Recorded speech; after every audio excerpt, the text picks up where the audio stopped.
Assalamualaikum dan salam sejahtera. Hari ini saya akan menerangkan mengenai ideologi modernisme. Apa itu ideologi modernisme? Ia adalah suatu bentuk pemikiran yang berjuang untuk menggantikan segala pemikiran tradisi yang dianggap tidak relevan serta kolot dan menggantikan sesuatu yang moden mengikut keadaan semasa. Pemikiran ini bergerak aktif dalam pelbagai agama di dunia seperti Yahudi, Kristian dan juga Islam. Sejarah perkembangan ideologi modernisme. Ia bermula daripada abad ke-15 namun mencapai kematangan pada abad ke-18 dan berpengaruh luas pada abad ke-19. Masyarakat Eropah ketika itu dikongkong oleh penguasa tertinggi Kristen Katolik yang menganggap diri mereka adalah wakil Tuhan di bumi ini dan memaksa masyarakat Eropah ketika itu patuh kepada kuasa agama dan juga gereja. Ini termasuklah dari segi dasar kehidupan, pentadbiran negara, ilmu pengetahuan, ekonomi serta akhlak individu itu sendiri. Disebabkan oleh itu, berlaku pemberontakan dan lahirnya mazhab Protestan apabila ramai intelektual barat seperti Nicolae Copernicus dan Galileo Galilei yang menentang fatwa-fatwa gereja. Selain itu, Max Weber dan Karl Marx yang menganggap manusia mampu mentafsir agama melalui akal fikiran dan mengatakan Eropah akan mundur sekiranya terus berpegang pada agama dan di sini bermulanya kelahiran dunia moden. Idea dan gerakan modernisme adalah satu kepercayaan untuk mencapai matlamat hidup dan perlu bebas dari tradisi dengan merombak segala sistem kepercayaan dan berkembang sebagai suatu gerakan intelektual kebudayaan yang berusaha merombak segala sistem kepercayaan dan sosial yang telah lama diamalkan oleh tradisi. Modernisasi ini terjadi akibat rasa kecewa hasil kongkongan, manipulasi dan monopoli penguasa tertinggi agama terhadap kebebasan dan hak asasi individu serta masyarakat. Teori modernisme. Yang pertama adalah perubahan struktur yang dibawa oleh Arthur J. Lewis yang mengatakan tenaga kerja dua sektor iaitu melakukan modernisasi daripada tradisi dengan adanya pelabur asing untuk meningkatkan struktur ekonomi dan dinamakan industrialization by invitation. Yang kedua adalah transformasi perubahan sosial oleh Wilbur E. Moore yang mengemukakan bahawa modernisasi adalah suatu transformasi seluruh kehidupan tradisi dan moden dalam segala aspek pembangunan bagi menghasilkan sebuah negara barat yang lebih stabil. Konsep ideologi modernisme. Yang pertama adalah menyokong prinsip rasionalisme, sekularisme dan liberalisme serta menjadikan sebagai konsep yang universal. Bermula daripada peringkat perkembangan awal modernisasi kepada zaman kebangkitan intelektual barat yang mengembangkan ideologi modernisme kepada zaman pencerahan apabila pemikiran ini mula berpengaruh dan akhirnya ke zaman kemodenan. Namun bagi al-atas iaitu tokoh Islam mengatakan tiada konsep baru yang menukar dari lama kepada yang baru dan menegaskan Islam tidak pernah menerima dualisme antara moderniti dan juga tradisi. Ciri-ciri modernisasi. Yang pertama adalah rasional. Pemikiran rasionalisasi ini menjadikan akal bertindak sebagai pengawal utama dan prinsip jiwa yang ada pada organisasi personal serta kehidupan kolektif. Maka moderniti menjadi mekanisme pembangunan dan kemajuan peradaban. Yang kedua adalah sekular. Perkembangan sifat ini di barat sudah bertapak sejak abad ke-15 dan berkait rapat dengan pencapaian intelektual serta keilmuan. Ilmu terbagi pada dua iaitu ilmu wahyu dan ilmu sains. Kehilangan sifat keagamaan, kekudusan dan kesepaduan yang berteraskan wahyu menyebabkan ilmu menjadi sekular. Yang ketiga adalah liberal. Pemikiran ini merupakan satu usaha barat untuk bebas daripada konsep ketuhanan dalam agama Kristian dan membawa kepada kebebasan individu. Pengaruh ini menular ke seluruh dunia dan mewujudkan pejuang kebebasan individu dalam segala bidang dan mementingkan kebebasan hawa nafsu manusia dan menolak ketetapan dan aturan yang ditetapkan oleh Allah Subhanahu Wa Taala. Yang terakhir adalah mengutamakan kemajuan sains dan teknologi. Revolusi sains dalam episod perkembangan sejarah barat merupakan natijah daripada kemajuan bidang sains.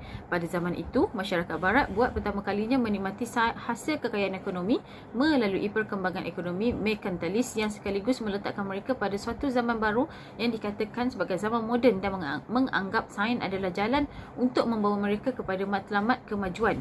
Pecahan di dalam ideologi modernisme. Ia terbagi kepada tiga. Yang pertama adalah modernisme barat.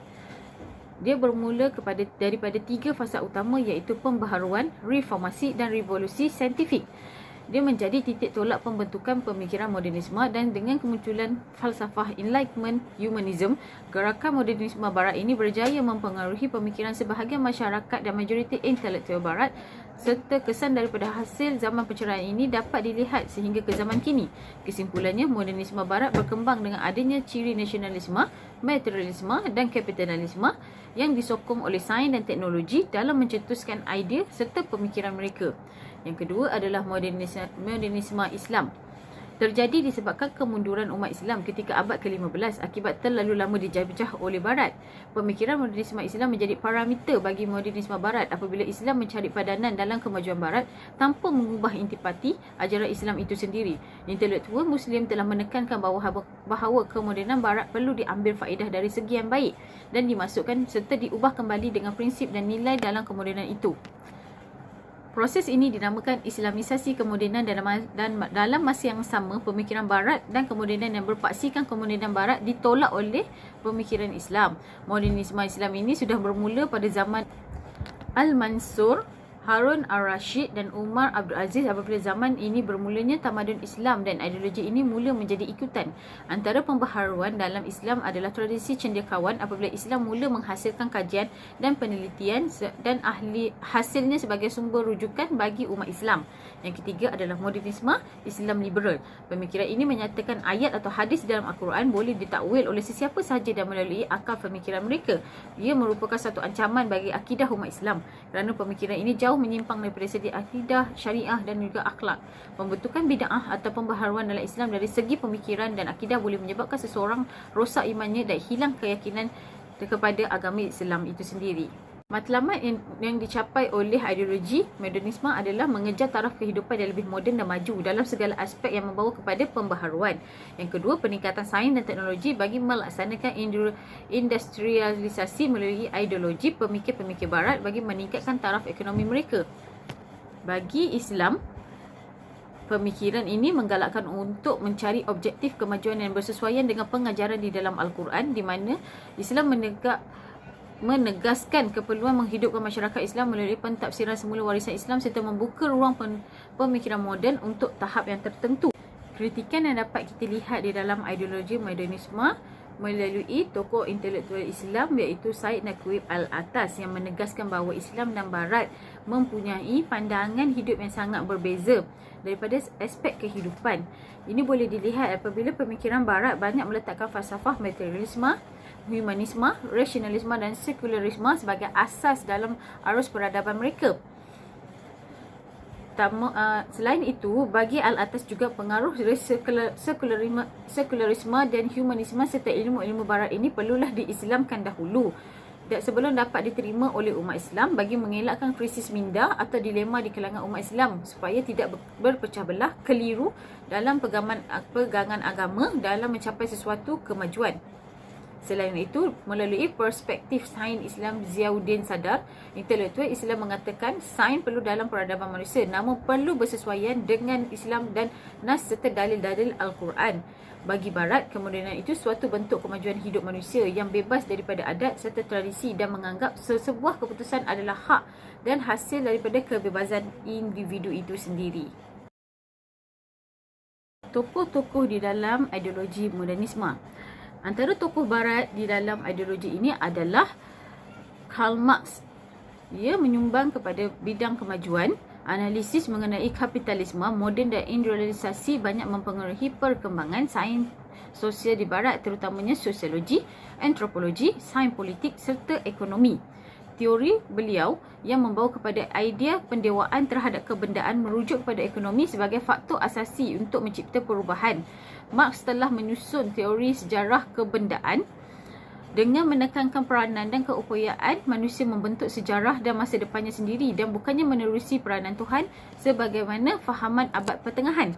Yang kedua adalah Charles Darwin. Beliau merupakan seorang biologi Barat dan naturalis yang sangat terkenal dengan teori evolusi dan proses pemilihan semula jadi. Darwin telah mengetengahkan bahawa perjuangan hidup merupakan suatu yang penting dalam penyesuaian diri untuk berjaya dan memerlukan penekanan sifat tamak, ganas, mementingkan diri, berasingan dan konflik untuk meneruskan hidup. Di dalam modernisme ialah Muhammad Ibn Wahab Ibn Sulaiman Al-Tarmini yang mencetuskan gerakan Wahabiyah di mana dia bukan hasil daripada kemajuan Barat tetapi reaksi kefahaman tauhid masyarakat zaman itu yang dirosakkan oleh adat dan kebiasaan masyarakat seperti khurafat, syirik, kufur, memohon syafaat sesama manusia yang menjadi amalan kepada zaman itu. Idea pemikiran gerakan ini menurut Muhammad Ibn Wahab iaitu adat-adat yang mengandungi syirik, khurafat dan politisme perlu dibanteras kerana amalan bid'ah di dalam masyarakat boleh memusnahkan akidah umat Islam itu sendiri. Dua intipati gerakan ini iaitu kembali kepada ajaran asli agama Islam dan prinsip yang berhubungan dengan tauhid. Gerakan Muhammad Ibn Abdul Wahab ini dipengaruhi oleh Ibn Tamimiyah yang menganut mazhab Hambali. Namun gerakan ini sangat tegas tanpa toleransi atau kompromi seperti dakwah bil khidmah di dalam Islam yang dianjurkan di dalam Islam serta dalam Al-Quran yang menyebabkan kemarahan rakyat ketika zaman itu. Kesan ideologi modernisme yang dapat kita lihat iaitu memberi impak ideologi negatif kepada golongan wanita apabila mereka menjadi alat bagi mencapai satu kepuasan dan juga mempengaruhi keputusan lelaki. Selain itu, menyebabkan keruntuhan akhlak hasil daripada teori Machiavelli iaitu matlamat menghalalkan cara apabila tidak terlalu memikirkan dosa atau pahala serta membelakangkan ajaran agama Islam dalam usaha mencapai kehidupan serta kemajuan. Hilangnya sifat kemanusiaan dan ihsan dalam jiwa manusia seperti teori evolusi daripada Charles Darwin. Kesan lain modernisme iaitu lebih terarah kepada individualistik dan hanya mementingkan kekuasaan dan kemajuan selain masyarakat yang masih berpegang pada konsep tradisi dan tidak dinamik. Mereka amat lemah dan tiada daya usaha untuk bersaing dalam sesuatu bidang, malah tidak cekap dalam melakukan sesuatu pekerjaan. Antara kesan negatif yang dapat kita lihat sehingga ke zaman ini ialah kebanyakan golongan muda pada zaman ini dipuja dan disanjung tinggi serta tidak lagi menghormati golongan tua dan menganggap golongan tua ini ketinggalan zaman. Semua ini terjadi hasil daripada kemajuan modernisasi sosial yang dibawa oleh Barat dan membawa pengaruh buruk sehingga ke zaman kini. Sekian, terima kasih.